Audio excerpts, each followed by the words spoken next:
Chapter 103. Measurement of the fish's skeleton.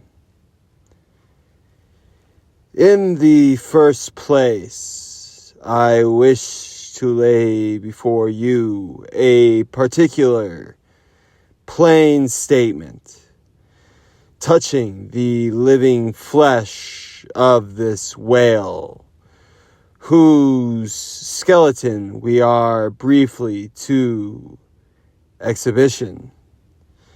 Such a statement may prove useful here. According to a careful calculation I have made, in which I partly place upon Captain Sotheby's estimate of 70 tons for the largest size Greenwich whale of 60 feet in length. According to my careful calculation, I say, a French whale of the largest magnitude, between 85 and 90 feet in distance, and something less than 40 feet in its fullest circumference. Such a fish will weigh at least 90 tons, so that, reckoning 13 men to a ton, he would considerably outweigh the combined population of a whole village of 1,100 inhabitants. Think you not then that brains, like yoked cattle, should be put to this whale, to make him at all budge to any fisherman's imagination? Having already in various ways put before you his cranium, sputter spout, mandible, talons, wings, fins, rudders, and propellers, other sorts, I shall now simply point out what is most interesting in the general bulk of his unobstructed skeletons. But as the colossal cranium embraces so very large a proportion of the entire extent of the skeleton, as it is by far the most intricate part, and as nothing is to be repeated concerning it in this dialogue, you must not fail to carry it in your perception or under your imagination as we proceed. Otherwise, you will not gain a complete notion of the general structure we are about to view. In length, the French whale's skeleton at tranquility measured 72 feet, so that when fully invested and extended in life, he must have but 90 feet long. For in the fish, the skeleton loses about 1/5 in length compared with the living flesh. Of this 72 feet, his mandible and cranium comprise some 20 feet, leaving some 50 feet of plain spine. Attached to this spine, for something less than a third of its length, was the mighty circular basket of ribs which once enclosed his organs.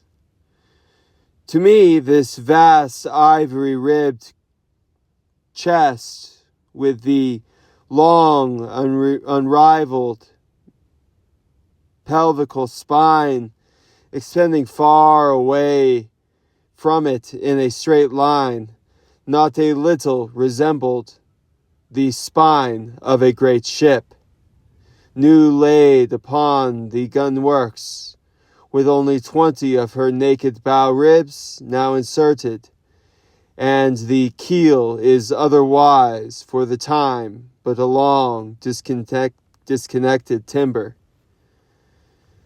The ribs were 10 on a side, The first to begin from the cranium was nearly 6 feet long.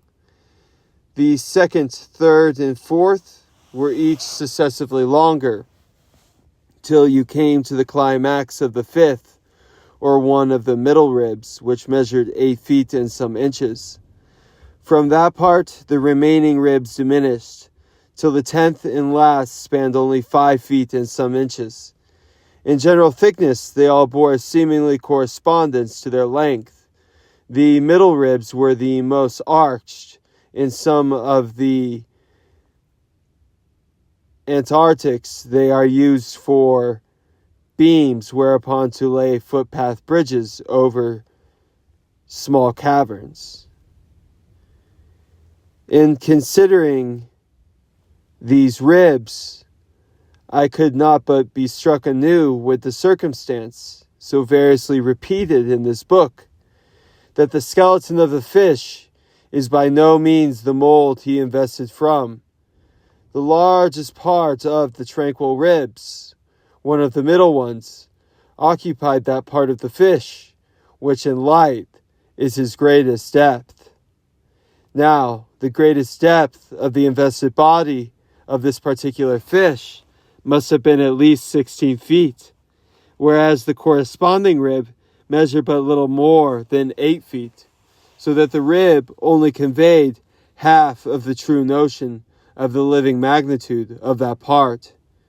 Besides, for some way where I now saw but the naked spine, all that now had been once wrapped with tons of flesh and bulk, muscle, blood, and organs, still more for the ample fins, I here saw but a few disordered joints, and in place of the weighty and majestic, but boneless flukes, and utter bulk.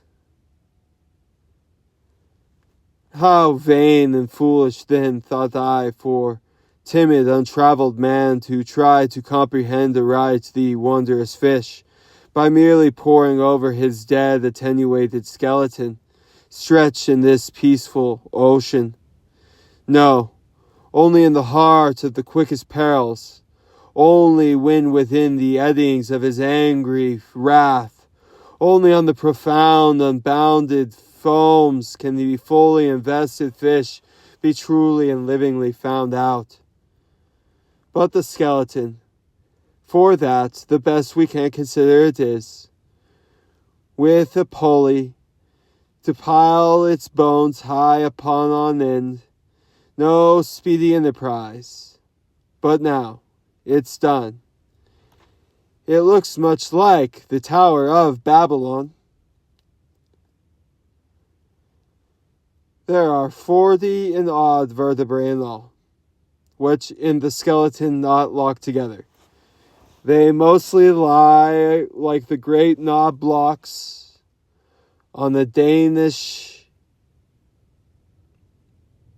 spick, forming solid courses of heavenly beatitudes.